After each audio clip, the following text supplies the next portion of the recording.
Hi, my name is Anna Clarkson, and I am here with Parenting Behind the Behavior. It's my pleasure today to talk about kind and firm. So, research shows us that when parents are able to be both kind and firm to create loving boundaries with their children, children thrive. This is really like the perfect environment for children to do well.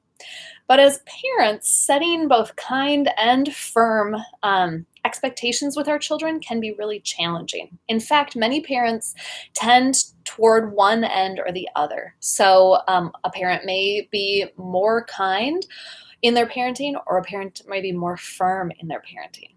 However, just like when we breathe in, we have to breathe out. There's this balance. You can't breathe in and not breathe out. It's not a good outcome. Uh, parenting without parenting with kindness without also having some firmness can have some negative consequences. So when we parent only with kindness, we might find that children are entitled or they become pampered. Similarly, children who are parented with only firmness might have kind of a fear-based relationship with their parent, or they might rebel. Uh, a lot of times when parents parent either from only kindness or only firmness, it's because they're afraid of the negative outcomes of the other style of parenting. So a parent that only parents with firmness might be afraid of having an entitled child or a child who isn't self-sufficient. And a parent who parents only from kindness might be afraid of having a child who doesn't speak to them, or a child who can't think for themselves and always has to listen to an authority figure.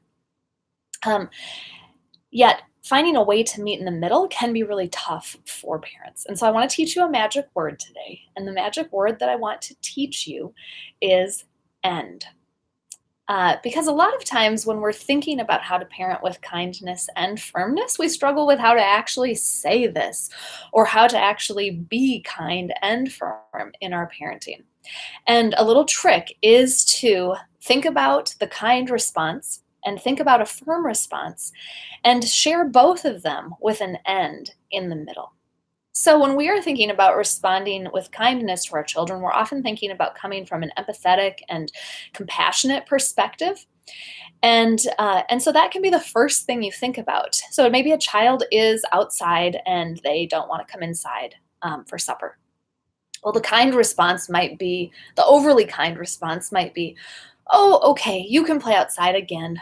You can have another 5 minutes and another 5 minutes and another. And you never reach this goal of being able to have dinner together or clean up in time to go to bed. On the flip side, the firm response is trying to set limits and help children understand the expectations that they need to meet. And so an overly firm response might be saying, come inside right now or I'm taking your toys away. So they're setting the expectation that you need to come in right now. But that kind of response isn't also acknowledging that a child really is enjoying playing outside. So now let's put that magic word into the middle of this scenario. So a kind and firm response would be to say, I know you love playing outside, and it is time for dinner. And if you're finding that when you say the kind and firm statement, your child is still struggling with following through and meeting those expectations, then they might say, but can I have 5 more minutes? And if you're one of those overly kind parents, you can say, I love you, but the answer is no. It's time to come inside for supper right now. Um, and that can give you kind of this place to come back to kind and firm parenting and practice that with your child again and again. When we practice kind and firm parenting, our children feel validated, noticed, and they also feel safe because they can feel that wall of the boundary that you have created, the expectation that you have that sets the firm guidelines for what their day-to-day life looks like. Before I leave today, I just wanted to give a few more examples of what kind and firm language can look like because I think it can be useful to hear some other ideas.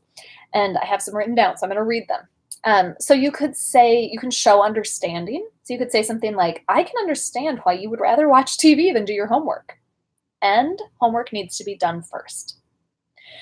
So you're combining that kind, yeah, I like TV too, and we need to do homework. And then you can move into talking to them about, well, how can we get that to happen? It might be redirecting kind of what they're thinking. So you don't want to brush your teeth, and I don't want to pay dentist bills. I'll race you to the bathroom. So you're stating your expectation, you're understanding what they're doing, and then you're trying to make it fun. You're trying to just get the activity done in a way that is fun for your child as well. Another way to do it is to provide a choice. So you can say, you don't want to go to bed, and it is bedtime. Is it your turn to read a story, or is it my turn to read the story? So you're taking the choice away from, are you going to bed? Well, of course you're going to bed. And you're moving the choice to something that the child really can control, which is, are they going to read a story, or are you going to read the story tonight? I'll leave you there. These ideas are inspired by Dr. Jane Nelson's Positive Discipline, and you can go read that book if you are interested in learning more about it. But I wish you well in using kind and firm language. Take care. Bye-bye.